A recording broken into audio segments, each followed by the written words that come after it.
There we go. Good afternoon, everybody, and thank you so much for joining us. My name is Gail Foreman. I'm an author of books for kids and young adults, and also on the National Board of Authors Against Book Bans, which formed a little over a year ago to combat the book bans that we have seen sort of wildfiring across our country. In spite of the fact that most Americans believe very strongly in the right to read freely, we have seen legislation like the ones that we're about to hear about popping up in state after state. But I am not from New Hampshire. I live in New York, and so we have wonderful state and regional chapters. And so I'm going to hand this over to Jacquelyn Benson, who heads up the New Hampshire chapter of Authors Against Book Bans, and we are going to get started. Jacquelyn, take it away. Hi there. Thanks for everyone joining us today. I'm Jacquelyn Benson. I am regional leader for Authors Against Book Bans in New Hampshire and a historical fantasy author myself. And we are all gathering here today because New Hampshire is looking at a threat against freedom to read from two bills currently working through our legislature. We have SB 33, which passed the Senate earlier this year and is now in the House. And we have the bill that is really hot on the radar here, HB 324, which is coming up for a vote in the Senate this week. And we have gathered some fantastic speakers here today, authors and activists here in New Hampshire, to talk about why these bills are wrong for the Granite State. And I'm really excited to have everybody here, and thank you all for coming. We will have our speakers each make a few remarks, and then once we've done that, if people have questions, they can pop them in the comments, and we'll try to allow for a little time for questions before we wrap things up. So without further ado, I would like to introduce our first speaker. This is New York Times best-selling author and living legend Jodi Picoult, whose landmark novel 19 Minutes was deemed the most banned book in the United States by PEN America. And just as a quick note, we do have full bios for all the speakers that I will pop into the comments for anyone who needs to link to those. Jodi, thank you for joining us. We are very happy to have you here. Well, thank you for having me. I wish it was under different circumstances. As you said, Jacquelyn, my book, 19 Minutes, is the most banned book in America right now. We know that book bans have increased 1,100% since 2020 in dozens of states where parental rights laws have passed. Some activists and parents take these laws as free rein to remove whatever books they do not deem acceptable. And the books that are being targeted for banning usually have BIPOC or LGBTQ content, or authors, or like mine, are considered to be pornographic. My books are not pornographic, but more than 20 have been banned in school districts all over America. Several that have been banned don't even have a kiss in them. But they do have issues like racism, gun control, abortion rights, gay rights, and others that encourage kids to think for themselves. As a New Hampshire resident, I am devastated by HB 324. It would allow teachers, librarians, and school board members to be criminally charged for the books and materials that are in their classrooms. And the bill would let anyone in the state, not just parents, file legal complaints about books. This lets the New Hampshire school curriculum be shaped by outside interest groups. And we also know that polls show that in New Hampshire, residents are widely opposed to this bill. Now, I happen to be a mom. My kids are older, but when they were little, I used to read books before they did to make sure that I thought they were emotionally ready for the content.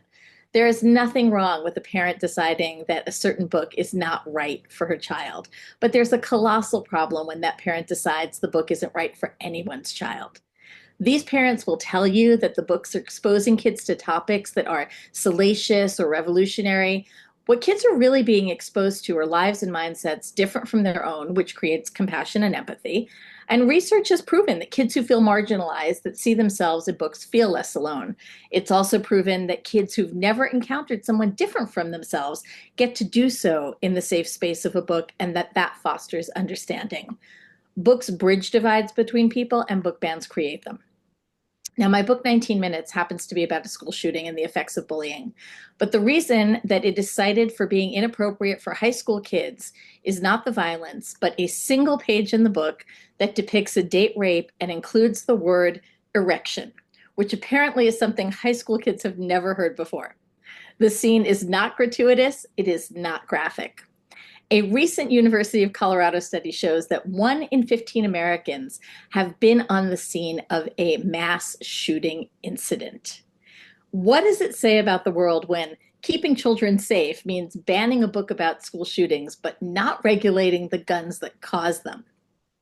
When 19 Minutes was published in 2007, it became curriculum in dozens of high schools, including here in New Hampshire. It has won multiple awards for young adult literature in Illinois, in Texas, in Iowa, and yes, here in New Hampshire. It hasn't changed since it was published. It's the same book.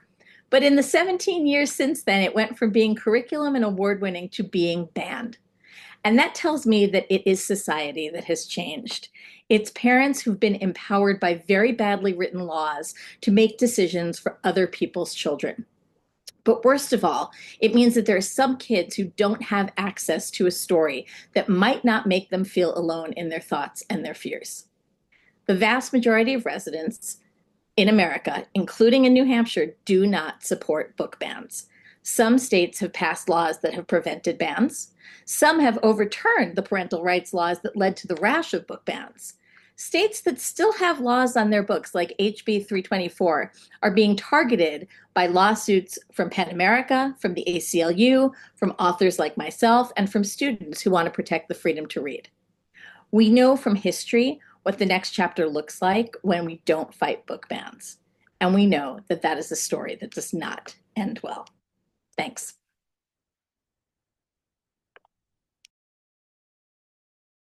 Thank you so much, Jodi. It's so important to hear about how the books that are being persecuted in these bans are clearly not about protecting children, and that what our children really need is to hear those diverse and broad array of voices in their libraries. And we appreciate all your comments here. I'll nail that point home. And now we are going to turn over to Lara Prescott. Lara is the author of The Secrets We Keep, which was an instant New York Times bestseller and a Reese Witherspoon book club pick. And Lara is going to speak to us today about some of her own experiences with book banning. Turning it over to you, Lara. Thank you. Thank you guys so much for having me. It was wonderful to hear from you, Jodi, and hear from someone whose book is constantly mentioned as being banned and one that should be read by all, in my opinion. But yeah, I am a mother. I'm a novelist. In September, my son James will be starting kindergarten at public school. And I'm here today to speak out against HB 324 and SB 33. Not only because I believe teachers and librarians should be the decision makers when it comes to what books our students can read at school, but because I want my son to grow up exposed to all kinds of stories, perspectives, and voices. Books have certainly changed my own life. From an early age, my parents instilled a lifelong love of reading, and my teachers and librarians fostered my love of books, all kinds of books. Those early experiences show me that beyond the borders of my own life, there are new worlds out there waiting for me to explore and new people from different cultures for me to meet. I want the same for my son, James.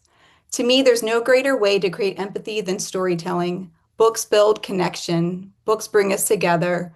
Books transcend culture wars. In my community, we know our teachers, librarians, and school board members. We live next to them. We see them at the farmers market. They're my neighbors, friends, and peers.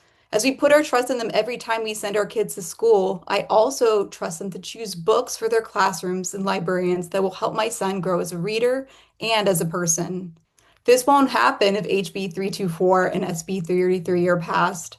These bills put the power to choose what our children read into the hands of outsiders who don't know our communities.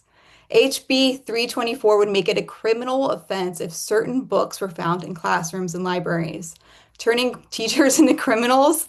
I've talked to many friends over the last couple of days and others in the community, even now, like this morning in the coffee shop. And whether they're Republican, Democrat, or independent, I found not a single person who thinks this is a good idea.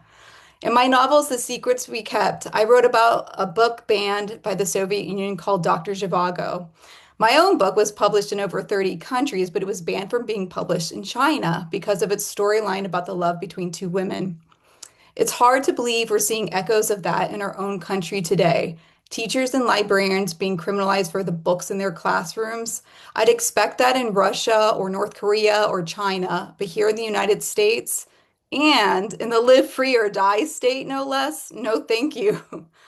When outside interest groups with political agendas challenge books, what they're saying is that books will hurt us or lead us astray somehow. They're saying that a book is something to be afraid of if it challenges us to think differently or see a new perspective. But they're wrong about that.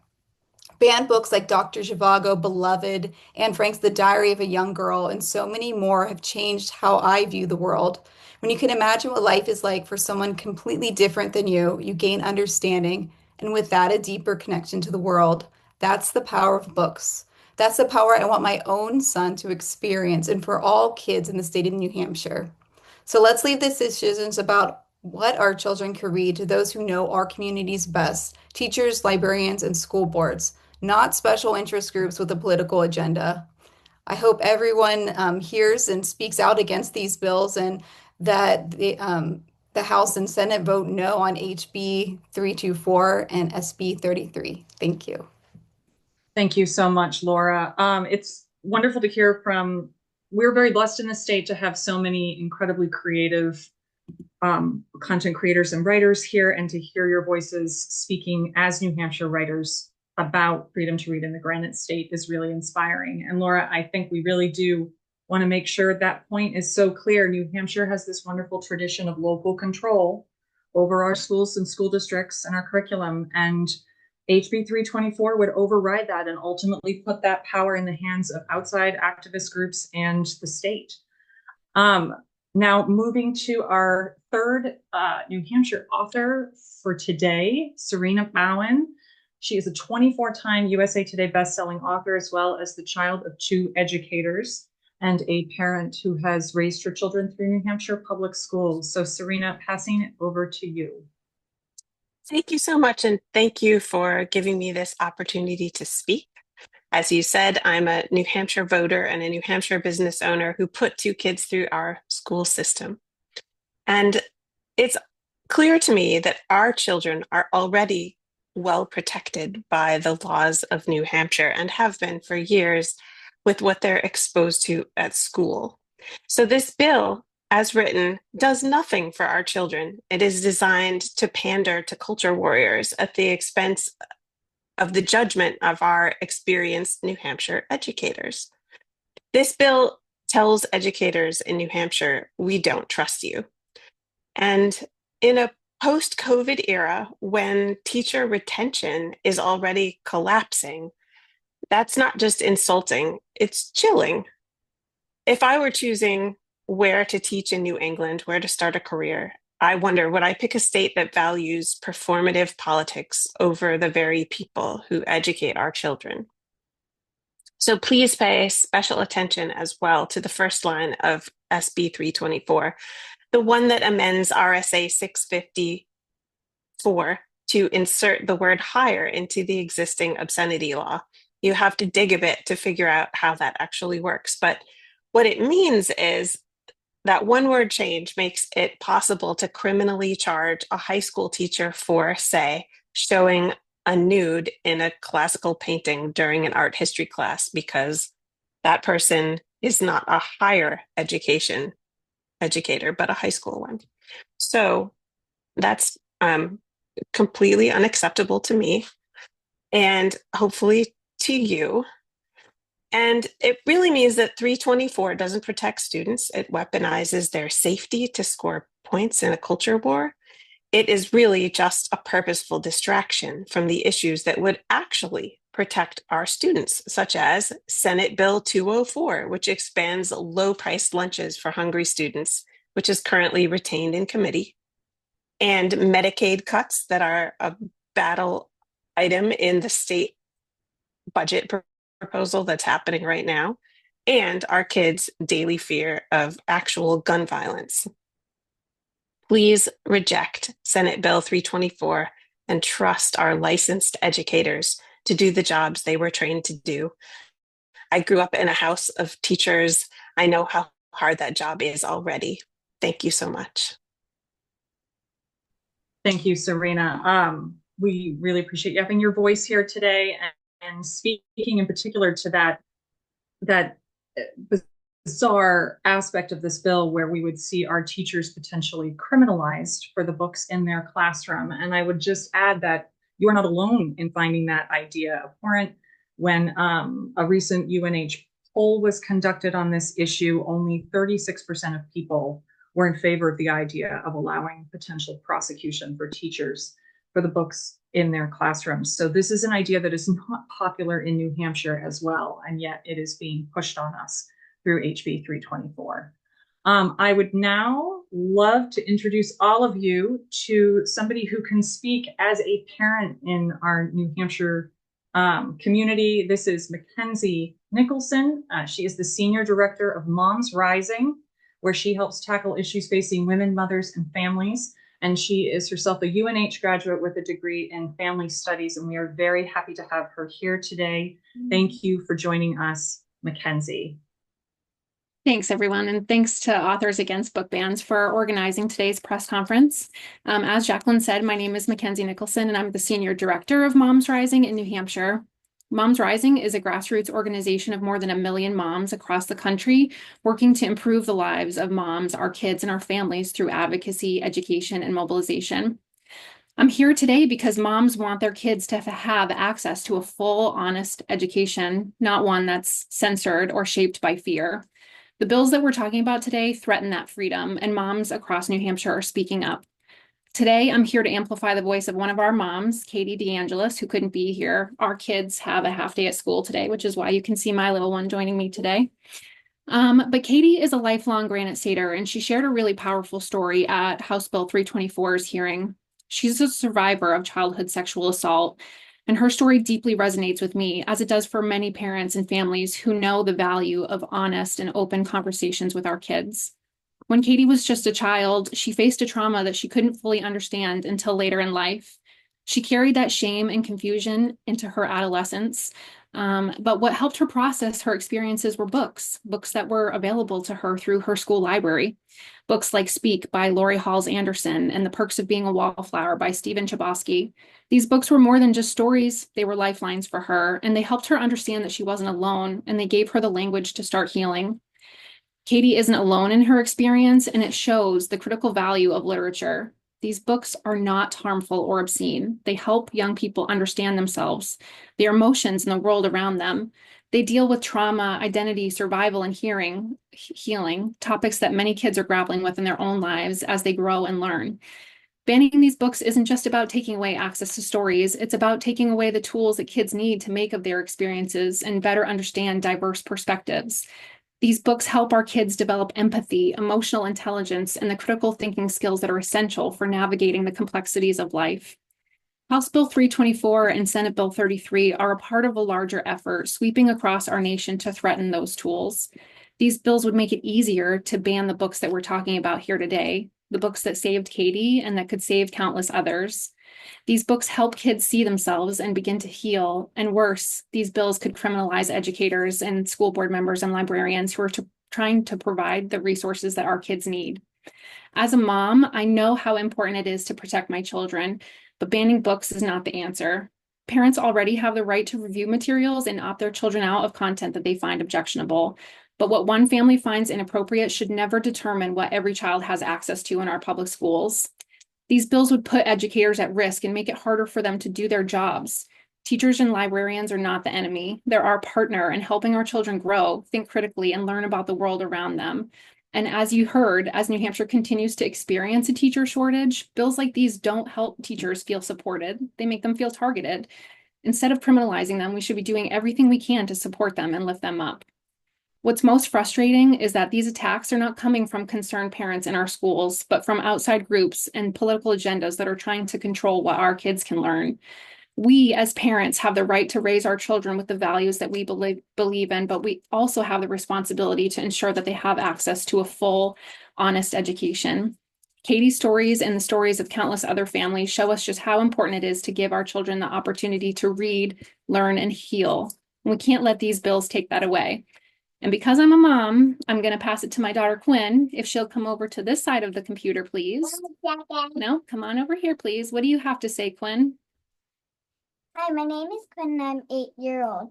I don't think it's fair for people to take away books from schools. Books help me learn from different people about different people, places, and things. Some books teach me how to be kind, and some books help me understand other kids who are different from me. I need a lot of these books because I am still learning. If these bills pass, kids might not be able to read books. That helps them understand themselves or others. I think every kid should have the chance to read whatever books they want because books are important and can help us learn and grow. She said it best, folks. We urge our lawmakers to vote no on House Bill 324 and Senate Bill 33. Protect our educators, protect our libraries, and most importantly, protect our children's freedom to read. Thanks, everyone. Thank you, Mackenzie, and thank you, Quinn. You did a wonderful job expressing yourself. We are in complete agreement with you about the importance of making sure you have all the books you need.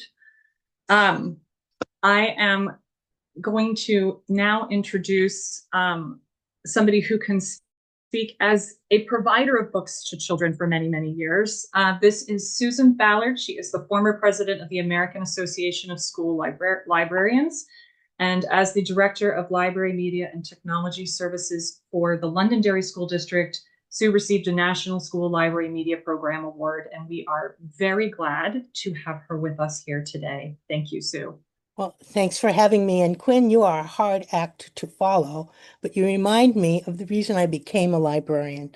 And keep reading, it will serve you well. And read everything you can lay your hands on, even the back of cereal boxes. So as Jacquelyn said, my name is Susan Ballard, and I'm a native of New Hampshire, and I currently reside in Manchester. In recent years, many of my colleagues have encountered increased scrutiny and mounting pressure to censor materials and steer clear of controversial topics. House Bill 324 aims to impose further restrictions by introducing a vague and subjective definition of harmful materials. It is open to interpretation, resulting in a chilling effect on the capacity to nurture intellectual and educational curiosity. What one person deems harmful, another might consider essential for encouraging critical thinking or academic growth. For librarians, this bill risks transforming our roles from curators of knowledge and teachers of the foundational skills and competencies needed to engage with and evaluate information resources into gatekeepers, bound by fear of legal repercussions. Imagine a librarian hesitating to include books that challenge societal norms or provoke deep thought, books that have historically inspired generations of readers because they risk being labeled harmful. Similarly, teachers who already navigate increasingly politicized environments would be left second-guessing their lesson plans. The implications of this legislation extend beyond the immediate challenges contemporary educators face to effectively place a muzzle on all, forcing them to tiptoe through a labyrinth of potential complaints and legal threats. Such an environment erodes the trust between educators and their communities and dissuades prospective school librarians and teachers from entering the profession. It sends a clear message to young people considering careers in education. New Hampshire is not a welcoming place for those who value intellectual freedom and a commitment to learning. As a result, aspiring educators may pursue their careers in states where their professional judgment is respected, valued, and their contributions are celebrated. Likewise, experienced educators may leave New Hampshire unwilling to continue to subject themselves to an environment that is heavy with bureaucracy and fraught with the potential for legal entanglements. The bill also imposes an unwieldy bureaucratic framework on schools and school boards. The requirement to establish complaint resolution policies and the potential for costly litigation and financial strain to districts already struggling with tight budgets. The Department of Justice has indicated that enforcing this legislation would result in increased demands and litigation costs, and it cannot predict the volume of enforcement actions or the resources required. This is particularly concerning for under-resourced districts, which may lack the legal expertise and financial flexibility to navigate these complaints effectively. The result, an inequitable system where students in wealthier districts gain more access to diverse and meaningful educational resources than their peers in less affluent districts. Finally, the boilerplate aspect of this legislation appears to have its roots from away. It reads suspiciously like bills proposed in several other states and is designed to impose a one-size-fits-all ideology on our citizens that does not reflect New Hampshire values. The fact that its proponents have trotted out the same tired old justification used elsewhere, that it is not censorship, telegraphs the fact that it is indeed censorship. This legislation contradicts one of the most cherished foundational principles of effective governance in New Hampshire, which is local control, especially regarding public education.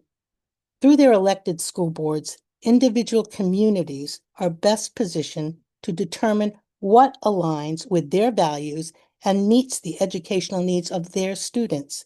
This bill undermines that principle by centralizing authority and enabling the Attorney General to enforce judgments that may not reflect each community's unique cultural, ethical, and educational standards.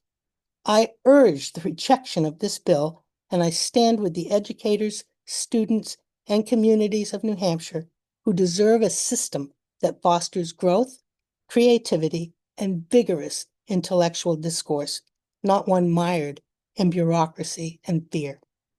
Thanks.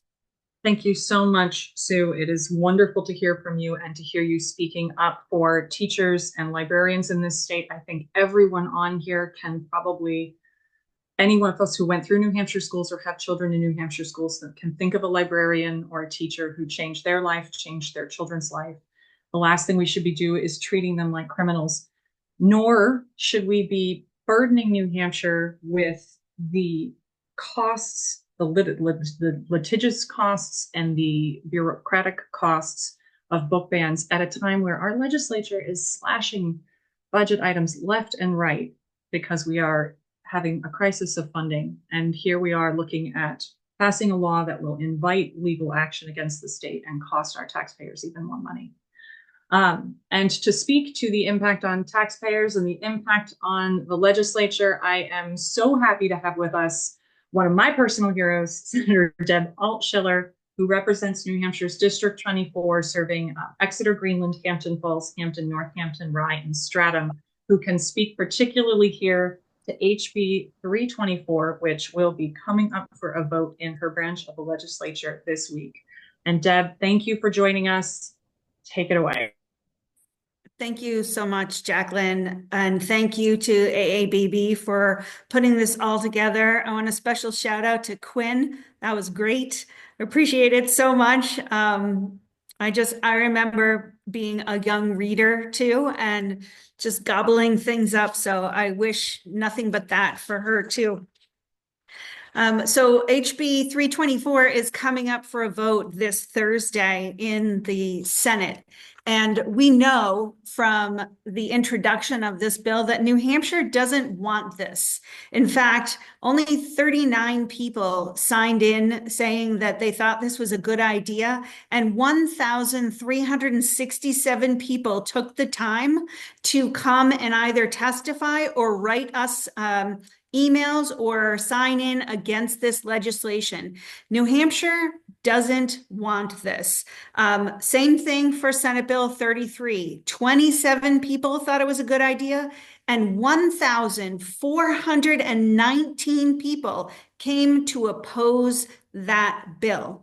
So we know that this is only popular with a small segment of our legislature who have we do know that our legislature is, and our current legislature is enjoying the benefits of gerrymandering, which brings us to why some of these bills are even before us in the first place. We know New Hampshire has an incredible history. For over 300 years, public school librarians have offered access to a wide range of educational resources and, importantly, a safe place for all students. And limiting access or banning or destroying materials perceived as a threat has been a part of human history and is fueled by efforts to keep us from each other, to keep us from hearing each other, to keep us from sharing the human experience. And the fear of this, a fear of listening to each other's experiences, to experiencing a little bit of each other's lives, to being exposed to each other's ideas, that's what's seen as a threat to the rising autocracy we are seeing here in America. Intellectual freedom shouldn't be scary. Banning books is what's scary. One parent's objection, or in the case of House Bill 324, one grandparent's objection and concern about specific material should absolutely not impede the rest of the school's access to material. In fact, we were treated to a reading of a special reading by the sponsor of the bill of an excerpt from The Perks of Being a Wallflower, which Perks of Being a Wallflower, amazing book. And, actually is for someone who has raised children, and we know as that it is canon for teens. Canon. So Perks of Being a Wallflower, when he started to read that, I was like, pop off, King, let's go.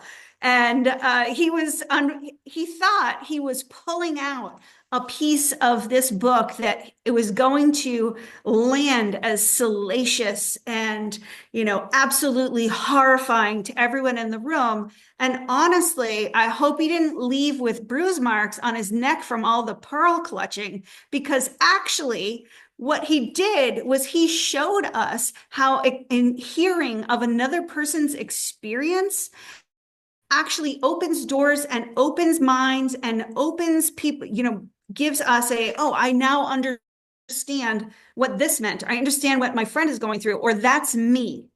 Being able to see yourself on the page. And that was completely lost on the sponsor of this bill.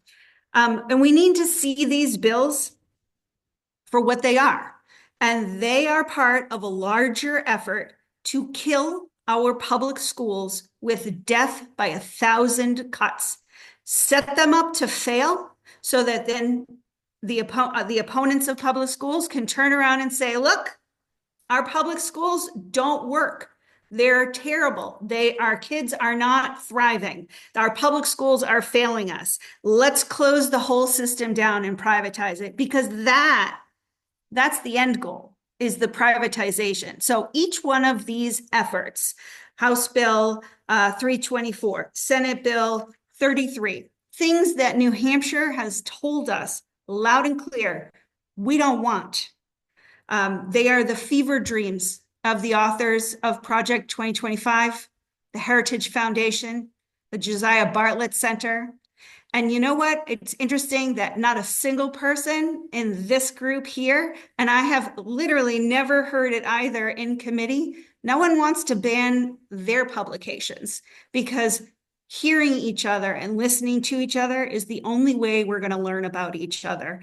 So we need to protect our schools, protect our librarians, particularly our librarians, the people who have the training, credentials, and experience to choose those materials and content and get them to people in those age-appropriate ways at those times when they really need them, and providing the safe space for them to be able to take that information in and have someone to talk to about it. So I will be voting against this and speaking out against this on the floor on Thursday. And I can't tell you, I appreciate all of you rallying behind getting these bills defeated. And I do hope that I can do math.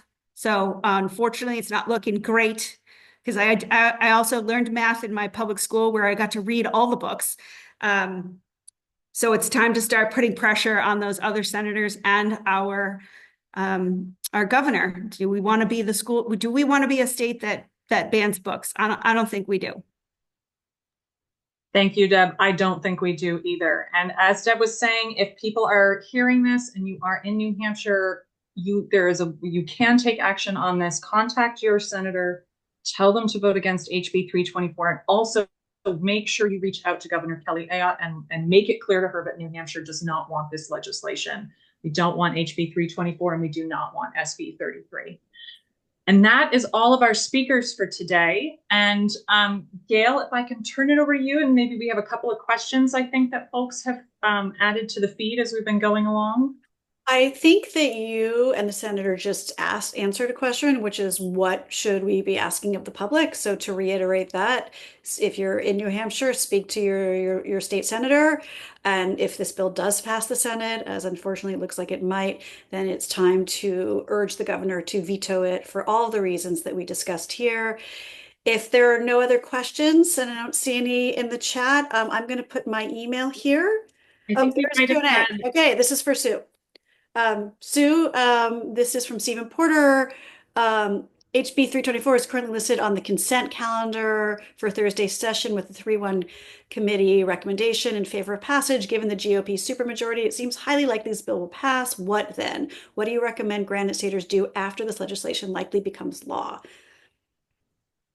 I could speak to that. So it's pulled off the consent calendar. So we will be debating it on the floor. And the thing to do right now is that there are House members and there will be senators after Thursday who will vote to support this. And New Hampshire is so unique in that you can't go anywhere in the state. You can't go to the supermarket, you can't go to the dry cleaner, you can't go out to eat without running into a state rep or your state senator. It's we have unprecedented access, and it's really important to hold people accountable for their votes. Once someone has voted to ban books, it's really important that you tell them, I saw you do that and I don't agree. And I really think you made a mistake. And when this, I would like you to file legislation to make it right. I cannot tell you how important it is to hold people accountable for their votes. So that's what we can do, is continue to hold people accountable. It's not over. It's never over. Thank you, Deb. Dana's requesting some language that we could add in. I don't know if we will come up with that immediately, but we can send an email to everybody who's registered with some very easily forwardable language that you can forward to people. There's also a link that we can provide that every library set up with kind of an easy portal for emailing your state legislators about these bills. And if we're following up, we can provide a link to that as well. And Sue, did you have anything you wanted to add there about if this bill does pass and as we're fighting for a veto, what else can the community be doing to support librarians through this fight? Yeah, well, I would say that, please let your school and public librarians know that you're with them. And the thing is that it doesn't end. If that legislation passes, then I think it's incumbent on all of us as citizens of New Hampshire to keep pushing back and saying, no, we're not going to accept this. Let's take this back again. I'm simply aghast. Again, I'm a lifelong resident of this state, and I'm simply aghast that this is even being discussed. This is a state in which Dwight Eisenhower came to Dartmouth and delivered a magnificent commencement speech during the height of the McCarthy era and told people at the height of book banning then, go into your libraries and read everything that there is. My dad taught me about Dwight Eisenhower, my dad, a World War II veteran. And if the Supreme Commander of the Allied Forces comes to my state and tells me to read every book, I'm going to do that because that's what those people fought for. The greatest generation didn't lay down their lives for us so that somebody else can come tell us what we can and what we can't read. And the thought police are not going to win in New Hampshire. That's what I would say. Thank you, Sue. Thank you to all of our speakers here. We are so grateful for all of you lending us our voices for this conversation. Gail, anything to add here before we call it a day? No, I put my email in the chat. I'll say it again. It's gailformanbooks@gmail.com. If you have any questions or want to follow up with any of the speakers, you can reach out to me or Jacquelyn. We will forward an email sort of after this, and I will have a recording of this up on the AABB YouTube channel as soon as it sort of downloads and processes. All right. Thank you, everyone, for joining us today. Thank you, speakers. Thank you, advocates from other states. Thank you, partners from here in New Hampshire and media who were able to make it to be part of this event. We appreciate everything that you guys are all doing to help us fight the good fight here in New Hampshire for freedom to read. All right.